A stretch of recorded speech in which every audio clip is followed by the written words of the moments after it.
It's time for a vulnerability moment in this here corner of the internet.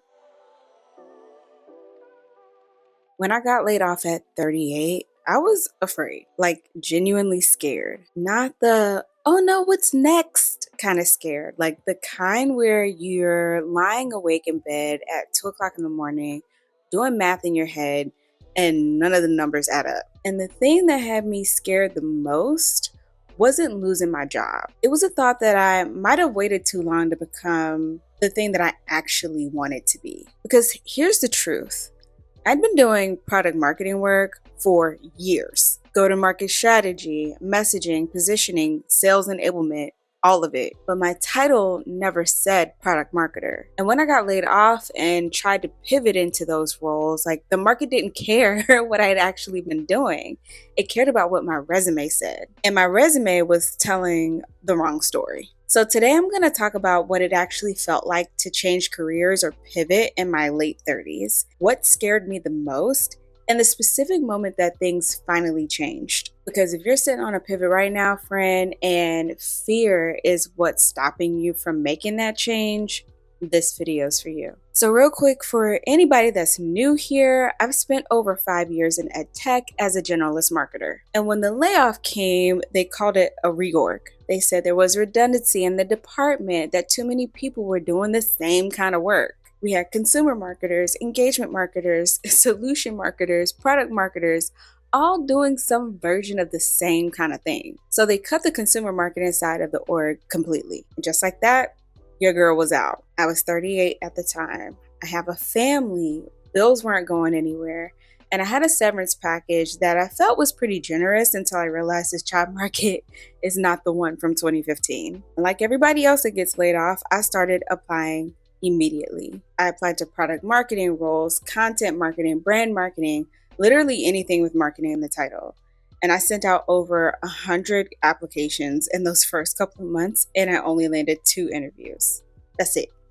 2. And neither one of them went past the first round. That's when the fear stopped being abstract and got very, very real. All right, so let's start with the most obvious fear, because pretending it wasn't a factor would be a complete lie. The financial part of this whole thing scared the hell out of me. We didn't have 3 to 6 months of expenses saved. We had like enough to cover maybe a month if things got really tight. And my severance was ticking down like a countdown clock on New Year's Eve, and I couldn't stop looking at it. I had medical debt during unemployment that we weren't prepared for. We were cutting subscriptions.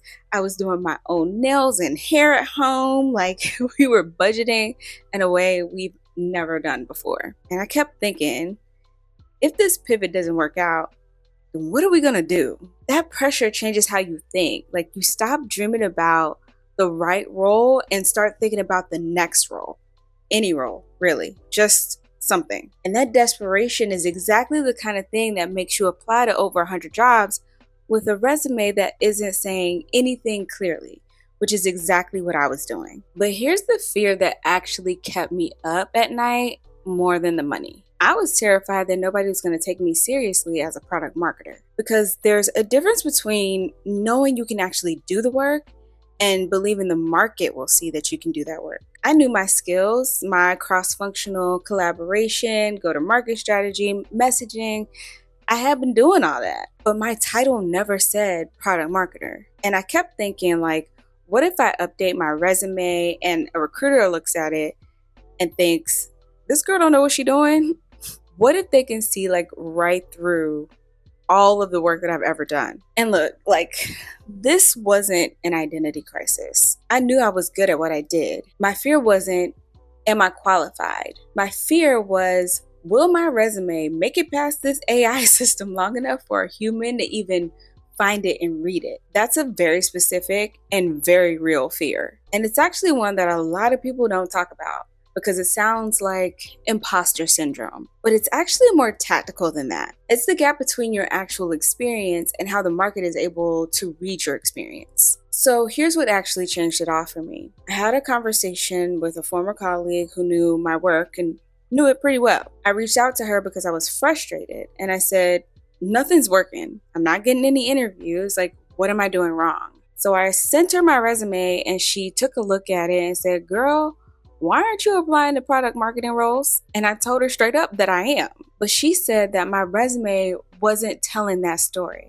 Like, that I've been doing this work for years and I'm still writing about myself like I'm a generalist and I need to stop hiding. That hit me hard because she was actually right. Like, I wasn't lacking experience, I was lacking alignment. My resume was still written like someone who had done a little bit of this, a little bit of that, instead of someone who had spent years doing a very specific thing under a different title. So I wouldn't be me if I didn't go to AI, and I did. And I went and pulled like 5 to 8 product marketing job descriptions.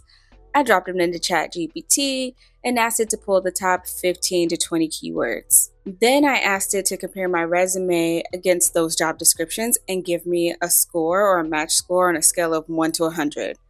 And I was at about a 50.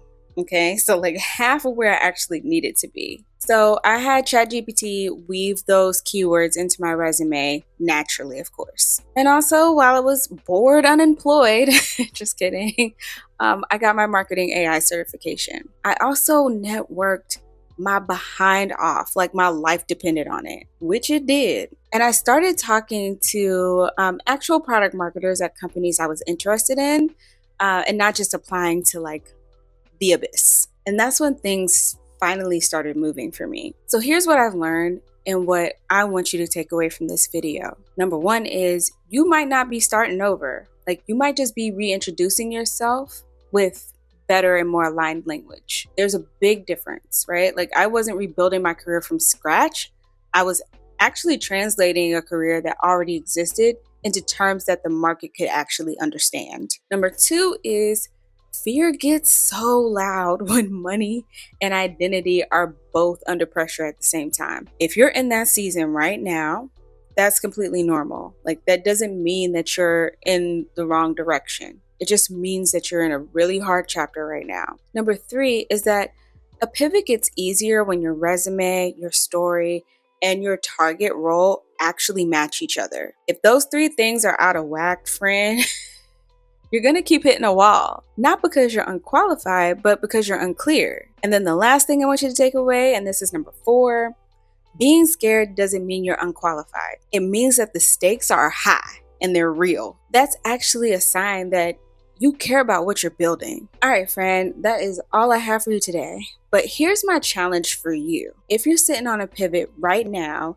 and fear is the thing that's making you wait, I want you to ask yourself one question. Is my fear about what I'm capable of, or is it about whether other people can see what I'm capable of? Because those are two very different problems. And one of them you can actually do something about today. Go ahead and update that language in your resume, tell the real story, and stop writing about yourself as the thing you used to be, and start talking about yourself as the thing you've already become. Because truth be told, that's what changed everything for me. So if you found this video helpful, give it a thumbs up and subscribe. I'm here every single week. And as always, thank you so much for being here, and I will see you in the next one. Bye!